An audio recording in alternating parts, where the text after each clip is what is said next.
வரலாறு வெற்றியாளர்களால் எழுதப்படும் என்பார்கள். ஆனால் தமிழ் வரலாறு வீரத்தால் செதுக்கப்பட்டது. இன்று பொருள் டிவியில் இரத்தமும் வீரமும் கலந்த ஒரு வரலாற்று பயணத்தை தொடங்குகிறோம். வாருங்கள், காலத்தின் பின்னோக்கிச் செல்வோம். தமிழகத்தின் வீர வரலாற்றில் எத்தனையோ போர்கள் நடந்திருக்கின்றன, எத்தனையோ அரசர்கள் தோன்றி மறைந்திருக்கிறார்கள். ஆனால் காலத்தால் அழியாத ஒரு காவியமாக இன்றும் நம் காதுகளில் போர்ப்பறையாய் ஒலிப்பது கலிங்கத்து பரணி. ஒரு வீரன் ஒரு போர்க்களத்தில் 1000 யானைகளை வென்று வாகை சூடினால் அவனுக்கு தமிழெண்ணை சூட்டும் மிக உயரிய கௌரவம் எது தெரியுமா? அதுதான் பரணி. இது வெறும் ஒரு பட்டமல்ல, ஒரு வீரனின் வாழ்நாள் சாதனைக்கு வழங்கப்படும் தமிழின் ஆகச்சிறந்த மரியாதை. தமிழ் இலக்கியத்தின் வீர ஒலிகளில் இன்று வரை அதிர்வுடன் ஒலிக்கும் ஒரு மாபெரும் காவியம், ஒரு சாம்ராஜ்யத்தின் கர்ஜனை. சோழ பேரரசின் வாழ்முனை கலிங்கத்தை நிலைகுலையச் செய்த வரலாறு. பரணி என்றால் என்ன? இலக்கண ரீதியாக பார்த்தால் போர்க்களத்தில் 1000 யானைகளை வீழ்த்திய ஒரு மாவீரனை போற்றி பாடப்படும் மிக உயர்ந்த இலக்கிய வடிவமே பரணியாகும். ஆனை 1000 அமரிடை வென்ற மாணவனுக்கு வகுப்பது பரணி என்று பன்னிரு பாட்டியல் இலக்கணம் கூறுகிறது. இது வெறும் புகழ்ச்சி மாலை அல்ல, இது ஒரு பேரரசின் வீரத்திற்கு சான்றாக நிற்கும் ஒரு வரலாற்று சாட்சியம். இந்த பெயருக்கு பின்னால் ஒரு ஆழமான அடையாளம் மறைந்திருக்கிறது. பரணி என்பது ஒரு நட்சத்திரத்தின் பெயர். இந்த நட்சத்திரத்தின் அதிபதிகள் யமனும் காளியும் ஆவார்கள். போர்க்களத்தில் சிந்தப்படும் இரத்தம், துடித்து அடங்கும் உயிர்கள், மரணத்தின் அமைதி, இவை அனைத்தும் சேர்ந்து ஒரு பயங்கரமான உண்மையை உருவாக்குகின்றன. ஆனால் அதே நேரத்தில் வெற்றிக்கு பின் காளிக்கு செய்யப்படும் வழிபாடு அந்த வெற்றியின் புனிதத்தையும் வீரத்தையும் வெளிப்படுத்துகிறது. இந்த இரண்டின் சங்கமமே பரணி என்னும் இலக்கியம். மேலும் ஒரு சுவாரஸ்யமான விடயம், இந்த இலக்கியம் வெற்றி பெற்ற மன்னனின் பெயரால் அழைக்கப்படாது, தோல்வியடைந்த நாட்டின் பெயரால் தான் அது அழைக்கப்படும். அதனால்தான் சோழர் வென்றாலும் இந்த காவியம் கலிங்கத்து பரணி. இப்போது சோழர்களின் அந்த பிரம்மாண்டமான யானைப்படையை சற்றே கண்முன்னே கொண்டு வருவோம். ஜெயங்கொண்டார் இதை பாடும்போது சொற்கள் வெறும் கவிதையாக இல்லாமல் யானைகளின் பிளிரலாகவே மாறுகின்றன. சோழர்களின் யானைகள் எப்படி இருந்தன தெரியுமா? அவற்றின் கன்னங்களில் இருந்து பெருகும் மத நீர் கடலையே பொழியும் மலைகளைப் போல இருந்ததாம். அவற்றின் கண்கள் சினத்தால் சிவந்து நெருப்பை உமிழும் மேகங்களைப் போல இருந்தன. அந்த யானைகளின் தந்தங்கள் இருக்கிறதே, அவை உடல்களை பிளக்க வரும் பிறை நிலாவைப் போல வளைந்து கூர்மையாக இருந்தன. அந்த தந்தங்கள் உலகையே நிலைகுலையச் செய்யும் வலிமை கொண்டவை.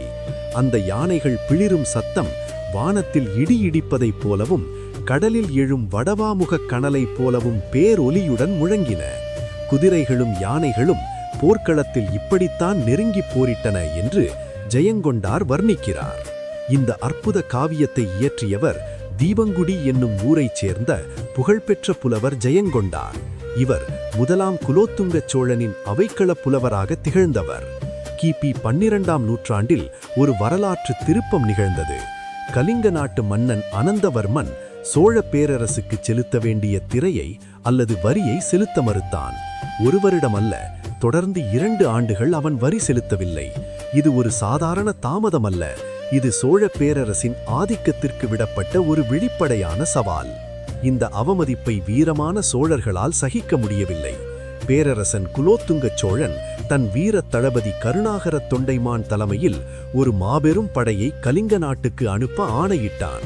கருணாகர தொண்டைமான் குலோத்துங்க சோழனின் மிக நம்பிக்கைக்குரிய நண்பன் மற்றும் தளபதி. கலிங்க போரில் அனந்தவர்ம சோடகங்கன் தன் யானைப்படையை வைத்து வியூகம் அமைத்தபோது அதை தவிடுபொடியாக்கியவன் இந்த கருணாகரன்தான். கடல் போன்ற கலிங்கப் படையை தன் ஒற்றை வாளால் கிழித்தவன் என்று ஜெயங்கொண்டார் போற்றுகிறார். அது வெறும் போர் அல்ல, ஒரு பேரரசின் பெருமைக்கான பதில். இன்றைய ஒடிசா பகுதியில் நடைபெற்ற அந்த போர் மிக கொடூரமானது. யானைகளின் பிளிரல், வாள்களின் மோதல், வீரர்களின் கர்ஜனை என அந்த இடமே போர்க்களமாக மாறியது. முடிவில் கருணாகர தொண்டைமானின் வியூகத்தால் சோழர்கள் முழுமையான வெற்றியை பெற்றனர். கலிங்கத்து பரணி வெறும் வரலாறு அல்ல, அது ஒரு அனுபவம். இதில் மொத்தம் 599 தாழிசைகள் உள்ளன. ஒவ்வொன்றும் ஒரு ஓவியம் போன்றது. இந்த நூலின் மிக வித்தியாசமான மற்றும் மறக்க முடியாத பகுதி பேய்ப்பாடும் பகுதியாகும். போரில் மடிந்த வீரர்களின் உடல்களைச் சுற்றி பேய்கள் ஒன்று கூடுகின்றன. அவை பேசுகின்றன, சிரிக்கின்றன, வெற்றியை தங்களுக்குள் கொண்டாடுகின்றன. அந்த உடல்களைக் கொண்டு அவை நினக்கூழ் சமைப்பதாக கவிஞர் மிக தத்துரூபமாக வர்ணிக்கிறார். இதை கேட்கும்போது அச்சமாகத் தோன்றலாம், ஆனால் ஒரு கவிதையாக பார்க்கும்போது அது ஒரு அமானுஷ்ய அழகை தருகிறது. கலிங்கத்து பரணி வெறும் புகழ்ச்சி நூல் மட்டுமல்ல, அது ஒரு வரலாற்று ஆவணம். இதனால்தான் புகழ்பெற்ற புலவர் ஒட்டக்கூத்தர் இந்த நூலை தென்தமிழ் தெய்வபரணி என்று போற்றினார். 1000 யானைகளை வென்ற அந்த வீரனின் தைரியமும் அதை அழியாத காவியமாக மாற்றிய ஜெயங்கொண்டாரின் தமிழும் இணைந்து நம் இனத்தின் பெருமையை இன்றும் உலகுக்குச் சொல்கின்றன. நேயர்களே, கலிங்கத்து பரணி எனும் இந்த மகா காவியத்தின் தொடக்கம் இதுதான். இதில் மொத்தம் 13 பகுதிகள் உள்ளன. அடுத்த பகுதியில் போர் முடிந்து வீட்டு திரும்பிய வீரர்களுக்கு சோழ நாட்டுப் பெண்கள் ஏன் கதவை திறக்க மறுத்தார்கள், அந்த சுவாரஸ்யமான கடைதிறப்பு பகுதியோடு உங்களை சந்திக்கிறேன்.